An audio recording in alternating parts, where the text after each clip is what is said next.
আমরা মনে করি সীমানার ওপার থেকে জামাত ইসলামকে সর্বরকমের সহযোগিতা করছে। আজকে যারা জাতিসংঘের চিঠি লিখেছে নির্বাচন না বাধাগ্রস্ত করার জন্য, তারা এবং তাদের মোডলরা জামাত ইসলামের সর্বরকমের সহায়তা করছে, অর্থ বিত্ত নানাভাবে, নানা প্রক্রিয়া। আমি ওগুলা এখানে উচ্চারণ করতে চাই না।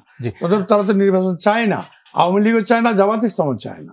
বাংলাদেশে অন্তর্ভুক্তিমূলক ও বিশ্বাসযোগ্য নয় এমন নির্বাচনের সহযোগিতা থেকে সরে আসতে জাতিসংঘের প্রতি আহ্বান জানিয়েছে 24-এর গণঅভ্যুত্থানে ক্ষমতাচ্যুত আওয়ামী লীগ এবং ঢাকায় জাতিসংঘ উন্নয়ন কর্মসূচির প্রতিনিধি স্টেফান লিলার বরাবর পাঠানো চিঠিতে আহ্বান জানানো হয়। দলের চিঠিটি পাঠিয়েছেন সাবেক শিক্ষামন্ত্রী মহিবুল হাসান চৌধুরী নওফেল।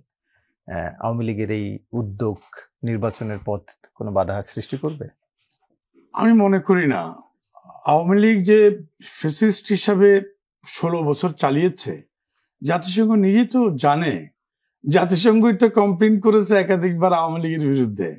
আওয়ামী লীগের বিষয়ে জাতিসংঘের মানবাধিকার কমিশন একাধিকবার রিপোর্ট দিয়েছে, ইনক্লুডিং জাতিসংঘ ইন্টারফেয়ার করতে হচ্ছে যে তোমার এখানে গণতন্ত্র চলছে না, তোমার এখানে স্বেচ্ছাচারিতা চলছে, তোমার বাংলাদেশের মানুষের কণ্ঠ রুদ্র করেছো, তোমার এখানে সুষ্ঠু গণতান্ত্রিক ভোট করে নাই।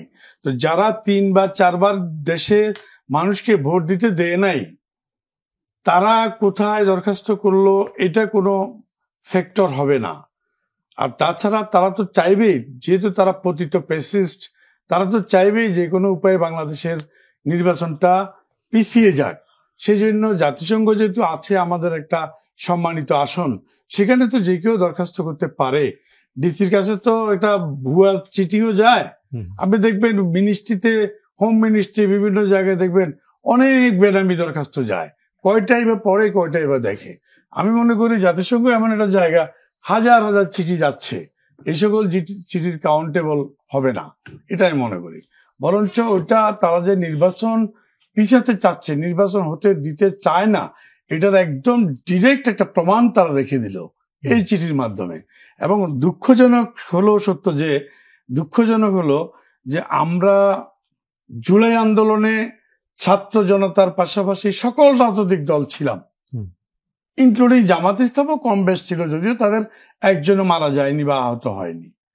আমাদের ছাত্র দলই 455 জন মারা গিয়েছে। তো তাহলে কত পেশাজীবী মারা গেছে, শিশু 50+ শিশু মারা গিয়েছে।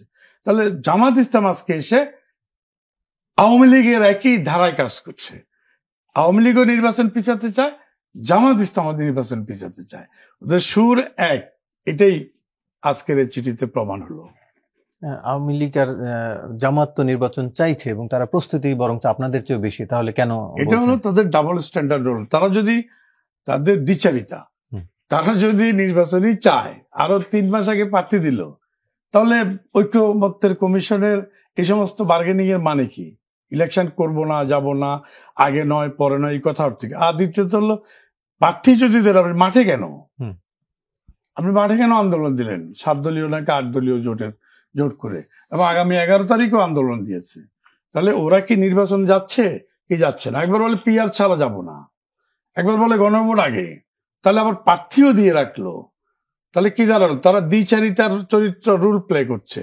আমরা মনে করি সীমানার ওপার থেকে জামাত ইসলামকে সর্বরকমের সহযোগিতা করছে। আজকে যারা জাতিসংঘের চিঠি লিখেছে নির্বাচন না বাধাগ্রস্ত করার জন্য, তারা এবং তাদের মোডলরা জামাত ইসলামের সর্বরকমের সহায়তা করছে, অর্থ বিত্ত নানাভাবে, নানা প্রক্রিয়া। আমি ওগুলা এখানে উচ্চারণ করতে চাই না।